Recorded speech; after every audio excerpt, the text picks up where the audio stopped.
Baik, sekarang kita akan membahas masalah vektor, tapi ini vektor pada bidang R2 dan R3. Jadi vektor pada bidang dan vektor pada ruang. Yang pertama kita mulai dari vektor pada bidang terlebih dahulu, yaitu vektor pada R2. Jadi kita mulai dari vektor posisi. Posisi pada bidang R2. Jadi vektor posisi adalah vektor dengan titik pangkal O, di mana O itu 0,0. Jadi misalkan ada O, titik O, 0,0 yang merupakan titik pangkal, dan P yang berkoordinat X, Y yang merupakan titik ujung, maka vektor OP, ya, vektor OP atau P kecil ya, adalah vektor posisi terhadap O. Nah, vektor posisi ini dinyatakan sebagai berikut. Bisa berupa vektor kolom seperti ini, atau bisa menggunakan vektor basis. Baris, ini ada basis, ada baris. Nah, kalau vektor basis di sini, dia menggunakan arah I dan arah J. Di mana X itu ke sini itu merupakan arah I, dan ke sini merupakan arah J. Sehingga dia digambarkan oleh X vektor I plus Y vektor J. Nah, boleh ambil salah satu dari vektor posisi ini, sama saja. Ya. Selanjutnya adalah panjang vektor pada bidang R2. Ya. Panjang vektor pada bidang ini dibagi dua, ketika titik pangkalnya berada di 0,0 dan ketika dia tidak berada di 0,0 tapi berada di suatu titik tertentu. Nah, ketika dia 0,0 bisa dilihat di gambar di sini ada vektor OP ya, atau bisa kita sebut dengan P kecil ya, P kecil atau OP. Jadi itu berkoordinat X, Y. Nah, sehingga panjang vektor OP atau P kecil ini itu ditulis dengan simbol mutlak seperti ini, atau biasa disebut simbol norm. Ya, norm ini. Nah, ini ditentukan oleh rumus ini. Norm OP sama dengan norm P kecil, ini akan sama dengan X kuadrat plus Y kuadrat, ini diakarkan. Jadi akar dari X kuadrat plus Y kuadrat. Nah, ini menggunakan rumus Pitagoras, di mana kita menentukan nilai X-nya, kemudian menentukan nilai Y-nya, dan sisi miringnya itulah panjang vektor OP. Seperti itu. Nah, berbeda halnya ketika pangkal vektornya berada di X1, Y1. Nah, dia X1, Y1, misalnya kita punya dua titik. Pertama titik P di X1, Y1. Kemudian kita punya titik Q di X2, Y2. Nah, seperti ini. Maka vektor PQ atau vektor Q kecil ya, ini Q kecil. Nah, ini dapat dinyatakan sebagai berikut. X2 dikurangi X1, Y2 dikurangi Y1 itu adalah vektor PQ. Vektor PQ merupakan selisih antara koordinat suatu titik dengan titik yang lain. Misalnya koordinat X1, Y1 dan X2, Y2. Jadi X2-nya dengan X1-nya dicari selisihnya, Y2 dengan Y1-nya dicari selisihnya. Nah, itulah vektor PQ. Nah, untuk panjang vektor VQ atau Q sendiri, ini dinyatakan sebagai berikut, di mana vektor PQ sama dengan itu bisa disebut dengan norm PQ sama dengan norm Q kecil. Ini akan sama dengan selisih selisih dari koordinatnya x2 dikurangi x1 ini dikuadratkan plus y2 dikurangi y1 ini dikuadratkan. Nah, ini dicari nilai akarnya. Jadi akar dari x2 dikurangi x1 kuadrat plus y2 dikurangi y1 kuadrat. Nah, kita masuk pada vektor satuan di bidang, yaitu vektor satuan pada bidang R2. Jadi vektor satuan ini merupakan hasil pembagian antara vektor dan panjang vektornya. Jadi misalnya vektor satuan dari PQ, ini bisa disebut dengan APQ seperti ini, atau kadang bisa dinotasikan dengan cara lain. Ini merupakan elemen vektornya dibagi, elemen vektor dari PQ ini dibagi dengan panjang vektor PQ atau norm PQ-nya. Nah, seperti apa nanti kita akan lihat pada contoh soal.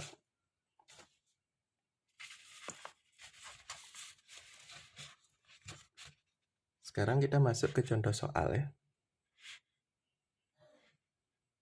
Nah, di contoh soal ini, jadi diberikan titik A, yaitu dengan koordinat 1,2, kemudian titik B dengan koordinat 4,6. Jadi misalnya U ini adalah vektor dari A ke B. Ya, U adalah vektor dari A ke B. Jadi tentukan panjang vektor U, ya, atau bisa disebut dengan norm U. Kemudian tentukan vektor satuan dari U. Ya, cara untuk menentukan panjang vektor atau norm itu adalah sebagai berikut. Kita masukkan rumusnya. Norm U, jadi x2 dikurangi x1 kuadrat plus y2 dikurangi y1 kuadrat. Ini dicari nilai akarnya. Sehingga x2-nya 4, kemudian x1-nya 1, dikuadratkan plus 6, itu y2-nya, dikurangi 2, itu adalah y2-nya, y1, y2 dikurangi y1 dikuadratkan akar. Sehingga mendapatkan 3 kuadrat plus 4 kuadrat. Jadi nanti akan dicari nilai akarnya. 3 kuadrat 9, 4 kuadrat 16. Sehingga nilainya menjadi akar 25. Akar 25 adalah 5. Seperti itu. Nah, untuk menentukan nilai vektor satuan dari U, kita tentukan dulu vektor U-nya. Vektor U-nya merupakan selisih dari koordinat 2 titik ini. Jadi x2 dikurangi x1, y2 dikurangi y1. Ya, tadi sudah kita lihat di atas. Jadi 4 dikurangi 1, 6 dikurangi 2. Jadi vektor U-nya adalah 3,4. Nah, panjang vektor U, ya, sesuai dengan rumusnya, panjang vektor U-nya adalah 5. Nah, jadi elemen vektor ini, 3 dan 4 ini sama-sama dibagi 5. Nah, hasilnya nanti adalah 3/5, 4/5. Jadi itulah vektor satuan dari U. Kita akan lanjut untuk vektor posisi pada ruang, yaitu R3. Jadi ruang dimensi 3. Jadi untuk vektor posisi, kita bisa lihat di sini, titik pangkalnya, jadi O itu 0,0,0. Kenapa ada 3 di sini? Karena ini adalah ruang dimensi 3. Jadi ada panjang, ada lebar, ada tinggi. Ya, dimensi 3. Ya, misalnya U-nya ini adalah 0,0,0, ya. Jadi titik O adalah titik pangkalnya dan titik P-nya itu ada di X, Y, dan Z. Bisa dilihat di sini. Nah, titik ujungnya ini, ya, P. Nah, sekarang tentukan nilai OP atau nilai vektor P. Ini vektor P ya. Pada vektor posisi terhadap U. ya. Jadi bisa kita notasikan, nah, yaitu vektornya dalam bentuk kolom seperti ini boleh. Jadi vektor P X, Y, Z seperti itu boleh. Vektor baris X, Y, Z, atau vektor basisnya dalam bentuk X, Y plus YJ plus ZK. Jadi IJK ini yang merupakan nilai vektornya I, J, dan K. Gitu. Jadi bisa menggunakan 3 jenis vektor posisi ini. Ya. Bisa ambil yang mana saja, tidak masalah.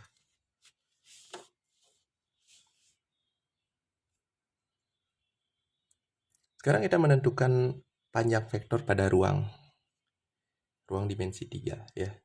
Misalnya ketika kita ambil pangkal vektor yang berada pada titik 0,0 dan pangkal vektor yang berada pada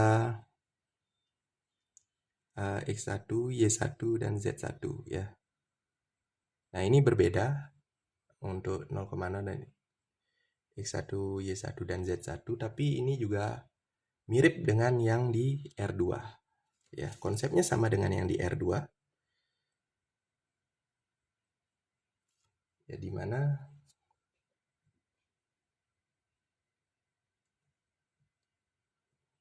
kita bisa lihat di sini. Kita bisa lihat di sini ya. Di mana vektor posisi ada X, Y, Z ya. Sehingga panjang vektornya itu nantinya akan seperti ini. Norm P, norm OP, ini akan jadi sama dengan norm dari P, X kuadrat plus Y kuadrat plus Z ya. Ini kurang plus Z kuadrat ya. Jadi nantinya